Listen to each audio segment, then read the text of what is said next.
Hi friends, இந்த வீடியோவில் நாம் எதை பற்றி பார்க்க போகிறோம்னா கார்த்திகை டிபஸ் சீரியல் ப்ரொமோ பற்றி தான் இந்த வீடியோவில் பார்க்க போகிறோம். அதுக்கு முன்னாடி நம்ம சேனலை சப்ஸ்கிரைப் பண்ணாதவங்க கீழே இருக்கிற சப்ஸ்கிரைப் பண்ண கிளிக் பண்ணிவிட்டு பக்கத்தில் இருக்கிற பெல் பட்டனையும் கிளிக் பண்ணிடுங்க. சரி வாங்க வீடியோக்குள்ளே போகலாம். நம்ம கார்த்திக் தீபாவோட கல்யாண ஃபங்க்ஷன் நல்லபடியாக நடந்துட்டுருக்கு. ரம்யாவை ஃபங்க்ஷனுக்கு போக விடாமல் பண்ணுறதுக்காக ஐஸ்வர்யா பல திட்டங்கள் போடுறாங்க. எல்லாமே வேஸ்ட்டாக ஆகிடுச்சு. ஒரு வழியாக ரம்யா ஆட்டோ பிடிச்சி நேராக ஃபங்க்ஷனுக்கு வராங்க.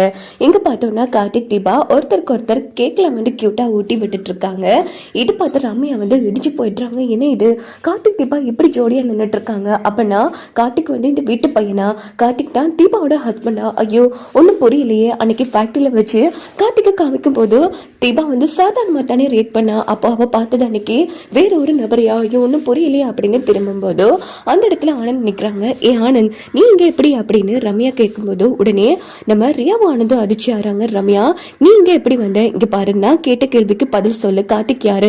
கார்த்திக் உனக்கு என்ன வேணும் அப்படின்னு கேட்டதும் உடனே ஆனந்த் இங்க வா அப்படின்னு சொல்லி அவங்க ரூமுக்கு அழைச்சிட்டு போறாங்க. இங்க என்ன ஆனந்த் நடந்துட்டு இருக்கு? இங்க பாருறியா, நான் உண்மையை சொல்றேன் கேளு அப்படின்னுட்டு கார்த்திக் சவால் விட்ட எல்லா விஷயத்தையுமே ஆனந்த் சொல்றாங்க. அப்படின்னா கார்த்தி இந்த வீட்டோட முதலாளி அப்படித்தானே? ஆமா ரம்யா, ஆனா கூடிய சீக்கிரமே அவன் முதலாளியா இல்லாம போறது உன் கையில தான் இருக்கு அப்படின்னதும் முடியாது. ஒரு விஷயம் தெரியுமா, கார்த்திகை நான் காதலிக்கிறேன் அப்படின்னு சொன்னதும் ஆனந்த் அதிர்ச்சி ஆறாங்க. ரம்யா, என்ன பேசிட்டு இருக்க? ஆமா ஆனந்த், என்னால கார்த்திகை மறக்கவும் முடியாது, யாருக்காகவும் விட்டு கொடுக்கவும் முடியாது. இங்க பார்த்தா தீபாவும் கார்த்திக்கும் ஒன்னா இருக்காங்க. கார்த்திக் என்ன காதலிச்சதா லெட்டர் கிஃப்ட் எவ்வளவு விஷயங்களை அனுப்பியிருக்காருன்னு தெரியுமா? சொல்ல போனா கார்த்திக்கு என் மேல காதல் இருக்கு. ஆனா இங்க என்னன்னா தீபாவோட சந்தோஷமா இருக்காரு. எனக்கு ஒன்றும் புரியல ஆனந்த் அப்படின்னு சொல்லும்போது உடனே ரியா பிளேட்டை மாத்துறாங்க. ஆமா ரம்யா, நீங்க சொல்றது நிஜம்தான். இங்க நடக்கிறது எல்லாமே வெறும் போலியான விஷயம் தான் அப்படின்னதும் எனக்கு புரியலையே. இங்க பாருங்க, நீங்க நினைக்கிற மாதிரி கார்த்திக் தீபா இப்ப வரைக்கும் ஹஸ்பண்ட் அண்ட் வைஃபா சேர்ந்து வாழவே இல்லைங்க. கார்த்திக்கு தீபாவை சுத்தமா பிடிக்காது.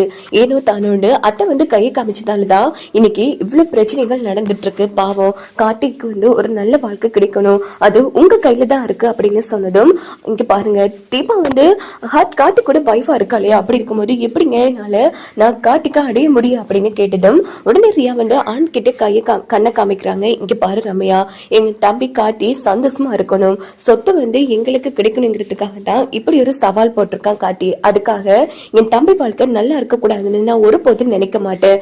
சோ அவனோட வாழ்க்கை நல்லா இருக்கணும், அதுக்கு நீ இந்த வீட்டோட மருமகளா வரணும் அப்படின்னதும் இங்க பாருங்க ஆனந்த், யாரு என்ன சொன்னாலும் சரி கார்த்திகைனால விட்டு கொடுக்க முடியாது. ஃப்ரெண்ட்ஷிப்பா கார்த்திகான்னு வரும்போது எனக்கு இந்த சொத்து ஃப்ரெண்ட்ஸ் எதுவும் வேணாம், கார்த்திக் மட்டும் தான் வேணும் அப்படின்னு சொன்னது சரி. கார்த்தி உனக்கு தானே நினைச்சுக்கோ அப்படின்னு ஆனந்த் சொல்றாங்க. என்ன சொல்ற, எப்படி இது சாத்தியமாகும்? இங்க பாரு, உனக்கும் கார்த்திக்கும் கல்யாணம் பண்ணி வைக்க வேண்டியது என்னோட பொறுப்பு. ஆனா நீ எனக்காக ஒண்ணு பண்ணணும் சொல்லு. கார்த்திக்காக நான் என்ன வேணாலும் பண்ணுவேன். எஸ் சொத்து பிசினஸ் எல்லாத்தையும் தருவா, எல்லாத்தையும் நீயே வச்சுக்கோ அப்படின்னு ரம்யா சொன்னதும் இல்ல அதெல்லாம் வேணாம், இந்த சவால்ல கார்த்தி தோற்கடிக்கப்படணும் அப்படின்னதும் ரம்யா அதிர்ச்சி ஆறாங்க. கண்டிப்பா என்னோட கார்த்திக் லேபரா இருக்கணும்னு அவசியம் கிடையாது. கார்த்திக் நான் எப்படியாச்சும் இந்த சவால்ல தோற்கடிப்பா, ஆனா எனக்கு தான் கார்த்திக் கிடைக்கணும் அப்படின்னு சொன்னதும் கண்டிப்பா உனக்கு தான் கார்த்திங்கிற மாதிரி ஆனந்த் வாக்கு கொடுப்பாங்க. இப்படி தான் மறுபடியும் ப்ரோமோ எடுத்துட்டு போக வாய்ப்புகள்.